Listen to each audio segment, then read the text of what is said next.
Salam, hörmətli müəllimlər, hörmətli tərbiyəçi müəllimlər və tərbiyəçi müəllim olmaq istəyən namizədlər. Az öncə mən bu izahı çəkmişdim, amma videonun, mikrofonun daha doğrusu səsini yandırmağı unutmuşam. Bütün video izahı səssiz olaraq çəkmişəm və çəkdikdən, yekunlaşdırdıqdan sonra məlum oldu ki, sən demə mikrofon işləmirmiş və ona görə də bu izahı sizin üçün yenidən çəkirəm. Özünüz görürsünüz ki, necə bir əmək sərf olunur, vaxt sərf olunur və o səbəbdən elə ilk xatırlatmamızı eləyim ki, bu videoların, bu izahların davamını gəlməsini istəyirsinizsə, əlbəttə ki, kanalıma abunə olmağı, videolara şərh yazmağı, bəyənməyi unutmayın. Bugün biz sizinlə bizim 3-cü mövzumuz olan, daha doğrusu məktəbəqədər təhsil kurikulumunun bizə təqdim etdiyi 4 inkişaf sahəsindən 3-cü olan estetik və yaradıcı inkişaf haqqında sizinlə danışacağıq. Bundan öncə qeyd etdiyim kimi 4 inkişaf sahəsindən ilk ikisi olan fiziki inkişaf, sağlamlıq və təhlükəsizlik, ikincisi idrakın inkişafı ilə bağlı olan video izahlarımız mənim YouTube kanalımda var. Siz həmin bundan öncəki bu iki inkişaf sahəsi haqqında ətraflı, detallı, sistemli, yadda qalan şəkildə məlumat əldə etmək istəyirsinizsə, kanalıma baxaraq həmin video izahları da izləyə bilərsiniz. Gəlin başlayaq, amma başlamazdan öncə onu deyim ki, bu PDF-i, gördüyünüz bu PDF-i əldə etmək üçün mənim WhatsApp ünvanıma yaza bilərsiniz. Nömrəmizi xatırladım. 055 933 55 75. Burada bu PDF-də digər PDF-lərdən fərqli olaraq bütün izah sistemli və ardıcıl şəkildə verilib, cədvəllər şəklində gördüyünüz kimi verilib və çox yadda qalandır. Əgər qarışıq PDF-ləri oxumaqdan, necə deyərlər, yorulmusunuzsa və bu sizə problem yaradırsa, bu PDF-i əldə edə bilərsiniz və mövzunu detallı şəkildə yadda saxlaya bilərsiniz. Deməli, biz demişdik ki, məktəbəqədər yaşlı uşaqların inkişafı məktəbəqədər təhsil müəssisəsində 4 inkişaf sahəsi üzrə, yəni 4 istiqamət üzrə aparılır. Birincisi fiziki inkişaf, sağlamlıq və təhlükəsizlik, ikincisi idrakın inkişafı, üçüncüsü estetik və yaradıcı inkişaf və ən sonuncusu sosial-emosional inkişaf. Yəni biz tərbiyəçi müəllimlər uşaqlar məktəbəqədər təhsil müəssisəsinə qədəm qoyduqdan sonra bu 4 istiqamət üzrə onların inkişafını nə etməliyik? Təmin etməliyik. Yəni qarşımızda duran əsas vəzifə odur ki, biz uşaqları həm fiziki inkişafını təmin eləyək, onların sağlamlığını və təhlükəsizliyini təmin eləyək. İkincisi, onların idrakının inkişafını təmin eləyək, yəni qavramasının, dərk etməsini təmin eləyək. Üçüncüsü, onları estetik və yaradıcı cəhətdən inkişaf etdirək, yəni onların zövqünü formalaşdıraq və dördüncüsü də onların sosial-emosional inkişafını təmin eləyək. Yəni ünsiyyət bacarıqlarını, özlərini idarə etmə bacarıqlarını və s. və ilaxır. Və sonuncu bizim o sosial-emosional inkişaf sahəsi üzrə izahımızı da mən sizinlə yəqin ki, sabah YouTube kanalımda həmin izahı da çəkib ardıcıl olaraq paylaşacağım. Amma biz bugün hansı idrak inkişaf sahəsindən danışırıq? Biz bugün danışırıq estetik və yaradıcı inkişafdan. İndi gəlin baxaq ki, məktəbəqədər təhsilin kurikulumundakı sənəddə estetik və yaradıcı inkişaf haqqında bizə hansı məlumatlar verilib? Bu haqda birinci qısa olaraq baxaq və daha sonra detallı şəkildə, yadda qalan şəkildə, cədvəllər əsasında izahımıza davam eləyərik. Deməli, birinci, biz bilirik ki, estetik tərbiyə məktəbəqədər yaşlı uşaqlarda bədii hisslərin və zövqün, bədii yaradıcılıq qabiliyyətlərinin, həmçinin ətraf aləmdəki obyektləri müşahidə etmənin və müzakirə etmə bacarığının inkişafını təmin eləyir. Yəni, bu inkişaf sahəsi üzrə biz tərbiyəçi müəllimlər uşaqlarda nəyi inkişaf etdiririk? Əlbəttə ki, onların bədii hisslərini inkişaf etdiririk, zövqünü formalaşdırırıq, yaradıcılıq qabiliyyətlərini formalaşdırırıq. Həmçinin təsviri fəaliyyətdə rənglər və formaları, onların birləşmələrini, quraşdırma prosesində müxtəlif modellərin qurulmasını, hazırlanmasını, hekayə və nağılın, musiqi fəaliyyətində isə melodiyanın və məhnəların dinlənilməsini, uşaq musiqi alətlərində, yəni sadə uşaq musiqi alətlərində ifanı, rəqs və məktəbəqədər yaşlı uşaqların estetik zövqünün inkişafını təmin etmək üçün məhz hansı inkişaf sahəsinə nəzər yetiririk? Estetik və yaradıcı inkişaf sahəsinə. Yaradıcı əməli fəaliyyət prosesində isə uşaqda biz demişdik nə formalaşır? Əlbəttə ki, estetik təxəyyül, təfəkkür formalaşır, ünsiyyət bacarıqları inkişaf edir və digər insanların mövqeyini qəbul etmək bacarığı yaranır və inkişaf edir.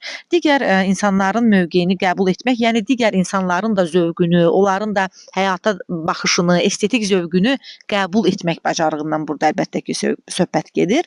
Estetik tərbiyə həmçinin təbiətdə, ətraf mühitdə, insanların hərəkətlərində, geyimdə gözəlliyi görmək bacarığını bir növ uşaqlarda inkişaf etdirir və onların yaradıcı qabiliyyətlərinin formalaşmasına imkan yaradır.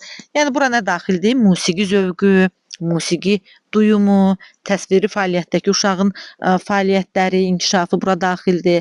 İndi gəlin baxaq ki, estetik inkişaf aşağıdakı əsas istiqamətləri əlbəttə ki, əhatə eləyir və bu istiqamətlər hansılardır? Biz dedik, birinci gəlirdi təbii ki, təsviri fəaliyyət, ikinci musiqi və ritm duyumu, üçüncü rəqs və bədən ifadəsi dedikdə əlbəttə ki, biz bədən dilini nəzərdə tuturuq. Yəni bədən dili jest və mimikalardan istifadə etməklə özümüzü ifadə etməkdən burada söhbət gedir. Əl hərəkətlərindən, üz hərəkətlərindən. Həmçinin dördüncü nə gəlirdi? Yaradıcı təfəkkür və təxəyyül. Beşinci yerdə isə estetik müşahidə və dəyərləndirmə. Yəni biz təbiəti müşahidə eləyirik və dəyərləndiririk. Gözəlliyi seçirik, gözümüzə gözəl görünən obyektləri seçirik, dəyərləndiririk və işləyən tərbiyəçi müəllimlər bilir ki, biz bunun üçün nələr təşkil edirdik? Əlbəttə ki, ekskursiyalar təşkil edirdik, müxtəlif təbiətdə gəzintilər təşkil edirdik. İndi baxaq bu sahədəki fəaliyyətlərə. Bu sahədəki fəaliyyətlər uşaqlarda nəyi dedik yaradır? Müşahidə qabiliyyətini, diqqəti, duyğu və ifadə bacarıqlarını gücləndirirdi. Həmçinin onların özlərinin daxili dünyalarını kəşf etməsinə yardımcı olurdu. Yəni uşaqlar müşahidə yolu ilə, estetik tərbiyə yolu ilə öz daxili dünyalarını da bir növ kəşf edirlər ki, onların nədən xoşu gəlir, nə onların gözünə gözəl görsənir. Məsələn, seçim edirlər ki, payız fəslini mi sevirlər, yoxsa yaz fəslini mi sevirlər? Bu nəyin əsasında baş verir? Əlbəttə ki, bir dəyərləndirmə əsasında baş verir ki, uşaqlar təbiətin rənglərinə baxırlar. Məsələn, sarı rəng payızda daha çox təbiətdə aktualdır, çoxdur. Yaşıl rəngi isə yayda və yaz aylarında. Bir seçim edir, uşaq dəyərləndirir və zövqü formalaşır ki, mən yaşıllığı mı sevirəm təbiətdə görməyi, yoxsa sarı rənglərimi, qızılı rənglərimi, payızın rənglərini mi? Bax, bu bir dəyərləndirmədir. Bu, onlarda bir öz daxili dünyalarını kəşf etmələrinə bir yardımcı olmaq demək, bax, məhz bu deməkdir. Nümunə əsasında əgər danışsaq. İndi gəlin aşağıdakı cədvəllər əsasında bir baxaq. Görək ki, bu komponentlər əsasında, bayaq sadaladığımız komponentlər əsasında hansı nümunələri biz verə bilərik və bunların uşaqların estetik zövqünün formalaşmasında ki, əlbəttə ki, faydaları nələrdir? Deməli belə, indi təsviri fəaliyyətə nə daxil idi? Əlbəttə ki, rəngləmə daxil idi, əlbəttə ki, şəkil çəkmə daxil idi, rəsm çəkmə daxil idi, kəsmə yapışdırma daxil idi müxtəlif aplikasiyalardan. Həmçinin bura hansı faydaları var uşaqların inkişafına? Yaradıcılıq və əllə işləmə bacarıqlarının inkişafına əlbəttə ki, müsbət təsir eləyir. Bax, əllə işləmə bacarığı həm də nəyin inkişafına xidmət eləyirdi? Kiçik motor bacarıqlarının inkişafına. Biz demişdik ki, əllə hərəkətlər kiçik motor bacarıqlarının inkişafına da xidmət eləyir. Deməli, bu məsələyə də xidmət eləyir. Yəni, arada bir bağlantı qura bilərik. İndi baxaq, ikinci komponentimiz nə demişdik? Musiqi və ritm duyumu da. Estetik yaradıcı inkişaf sahəsi daxilində əlbəttə ki, inkişaf elətdirilir və bura nə daxil idi musiqiyə və ritm duymaya? Mahnı dinləmə, alətlərdə ifa, ritm tutmaq, ritmdə oynamaq. Bu yaşdakı uşaqlar çox sevirlər. Müxtəlif melodiyaları dinləməyi, mahnıları dinləməyi və ritmlərdə oynamağı. Yəni, işləyən müəllimlər bunu əlbəttə ki, məşğələlərdə təşkil eləyirlər məktəbə qədər müəssisələrdə. Bəs faydası nədir? Faydası odur ki, musiqi zövqünün, yəni uşaqlarda musiqi zövqünün, ritmik hərəkət bacarıqlarının inkişafına əlbəttə ki, xidmət eləyir. Elə bu yaşlardan biz uşaqlarda musiqi zövqünü formalaşdırmalıyıq ki, sonradan onlar düzgün musiqiləri dinləsinlər, onların bədii zövqü düzgün formalaşsın. Baxın, tərbiyəçi müəllimin rolu çox böyükdür bu baxımından. İndi gəlin baxaq ki, rəqs və bədən ifadəsi, yəni bədən dili. Bura nə daxildir? Sadə rəqs hərəkətləri, eləcə də bədən dili ilə ifadə. Yəni uşaqlar o yaşda jest və mimikalardan çox aktiv şəkildə bilirsiniz ki, istifadə edirlər və istifadə eləməyi də çox sevirlər. İndi bura nə faydaları nələr idi?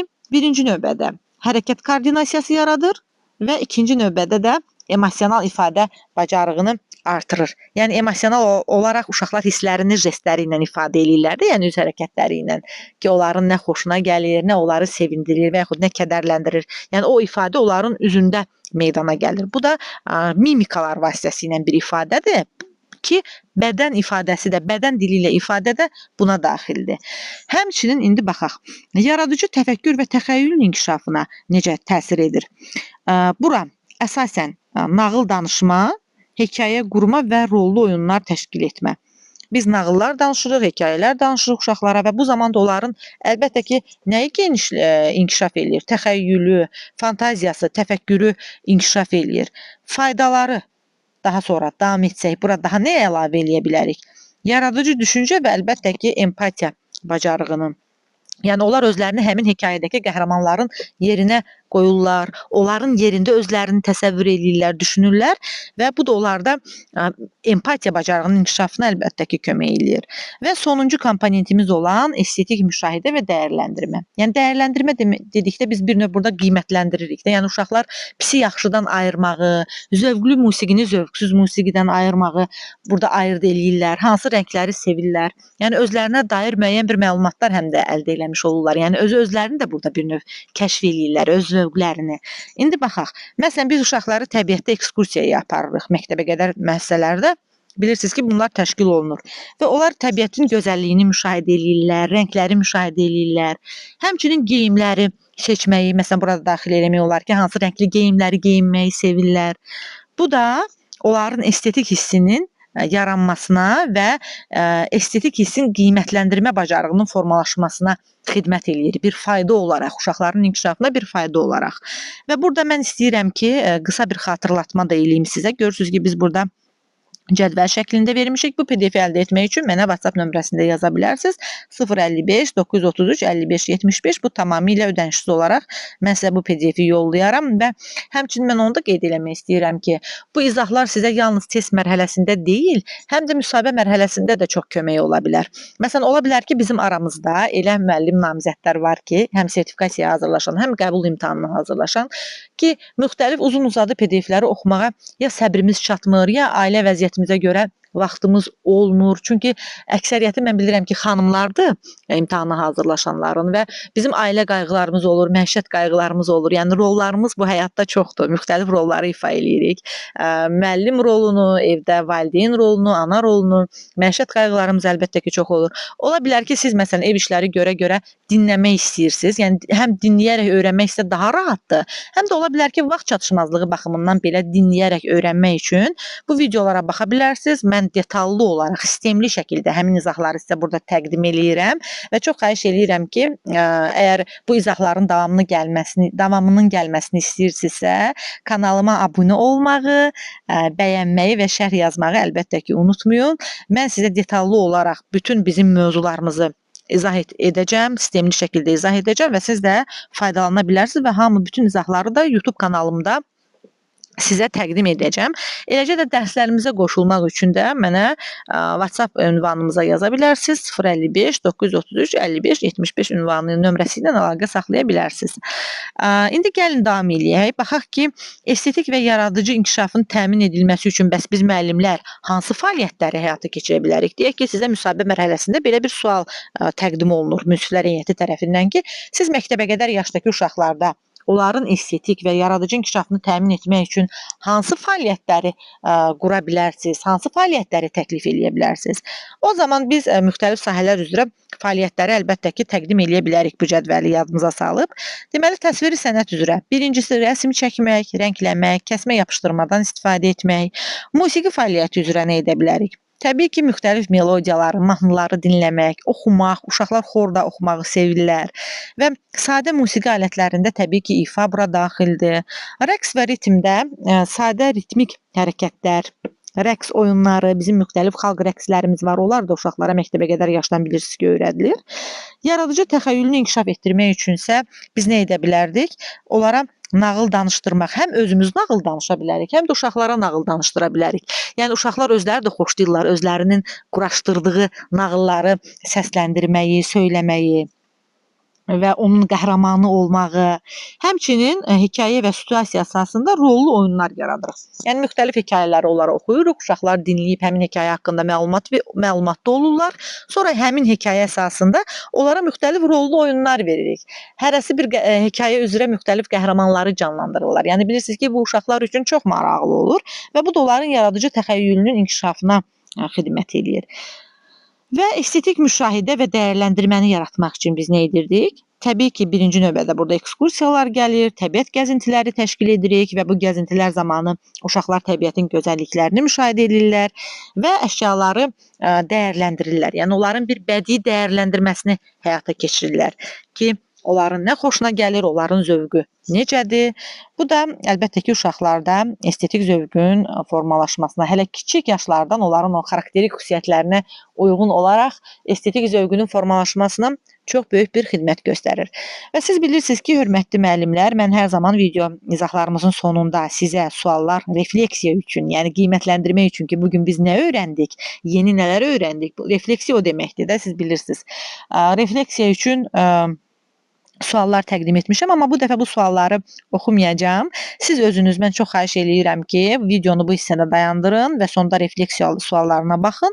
Həmin suallara da bu izah əsasında cavablarınızı yaza bilərsiniz. Şərhlərdə cavablarınızı əlbəttə ki, yaza bilərsiniz. Son olaraq da mən sizin hər birinizə uğurlar arzuluyuram. Həm sertifikasiya imtahanında, həm qəbul imtahanında uğurlar arzuluyuram və videolarımızı davamı əlbəttə ki, sizin üçün gələcək və bu izahları dinləməklə bizim məktəbəqədər təhsil kurikulumu haqqında, bizə imtahanda düşən mövzular haqqında ətraflı məlumat sahibi ola bilərik. Hər birinizə uğurlar arzuluyuram.